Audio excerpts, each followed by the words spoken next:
Perguntas como essa aqui sempre confundem os estudantes. Qual será a correta, hein? Mas na hora da redação não dá para escorregar. Mas ainda assim trocar uma letra por outra, às vezes acontece, né?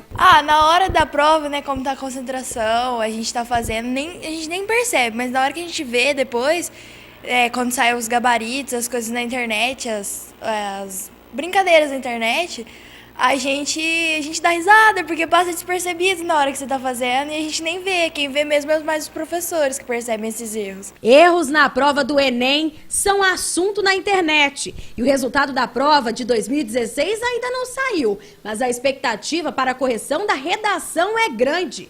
Porque todos os anos são reveladas novas pérolas do Enem.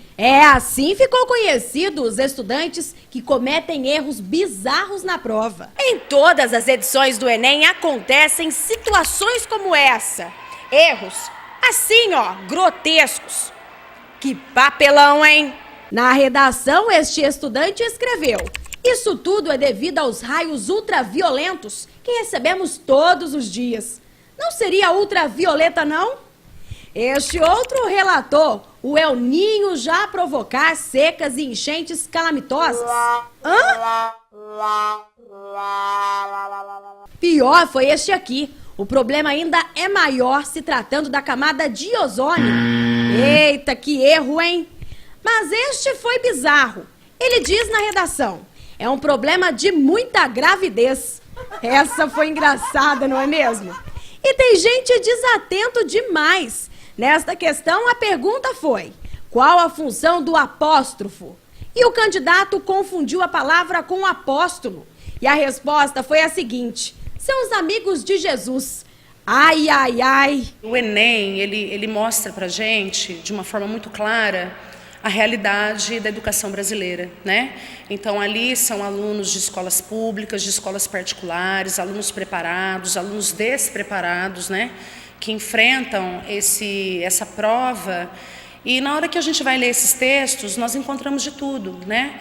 Mas é muito raro, né? Muito difícil hoje você encontrar uma redação que não contenha erros gramaticais, né? Então, a análise que eu faço disso, né, como professora de língua portuguesa, é que existe um descompromisso com a língua portuguesa, né? Então, eu acho que as pessoas não dão muita importância para o conhecimento da língua, né, da língua materna, né? Não dominam a norma culta, que é algo que deve ser aprendido principalmente, sobretudo nas escolas, né?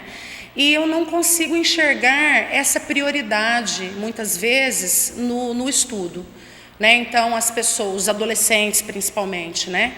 Eles não gostam de ler, né? Existe uma grande parte que não gosta de ler, ou não gosta de ler, talvez, livros, né? Ou procurar por informações que sejam de valia, né? Então, eu acho que hoje se lê muito, mas se lê muito aquilo que está na internet, aquilo que está no Facebook, que nem sempre são informações válidas, assim, no sentido de haver uma progressão linguística. Rosana foi corretora de redações nas provas anteriores do Enem. E conta, já viu cada erro? Já encontrei, por exemplo, dígrafos 2S que viraram 3, né? Já encontrei, assim, principalmente, não só na grafia das palavras, mas informações, assim, descabidas, né? Que a pessoa às vezes escreve como se ela estivesse falando, mas que aquilo na escrita tem outro significado, né? Isso acontece muito. O Rodrigo fez o Enem deste ano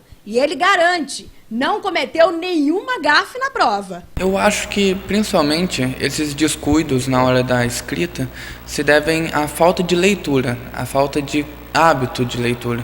Porque quando você tem esse hábito, você convive diariamente com as palavras. Eu acredito que eu tenho uma facilidade maior por causa do meu hábito de leitura. Mas, além de todos esses fatores, tem estudante que passa da conta.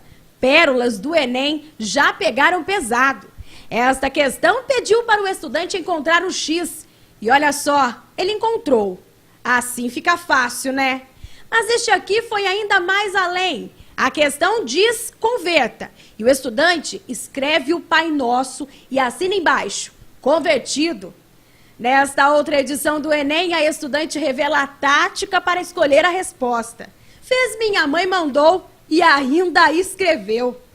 também não precisa dizer, né? Mas a professora Rosana conta, tem aluno que leva na brincadeira, faz de propósito, mas a maioria comete erros gravíssimos de verdade. Eu acho que existe o treino, né? Então eu acho que os alunos eles têm que se preparar para essa prova, como para qualquer outra, né? Então nós temos que dominar a norma culta, né? A gente tem que entender que a aula de gramática ela serve para melhorar a sua escrita, né? Não é uma aula desconectada, né, do que nós vivemos no nosso dia a dia. Eu acho que nós temos que pensar em melhorar as nossas formas de expressão, seja oral ou seja escrita. E eu acho que através do treino se consegue administrar o tempo. Olha lá, hein, estudantes, vamos prestar mais atenção. Afinal, o Enem é uma prova importante que pode decidir o seu futuro. E outra, não vai passar vergonha, né? Ah, tem que estudar, porque cada ano a dificuldade está aumentando muito e o Enem está selecionando só os mais inteligentes.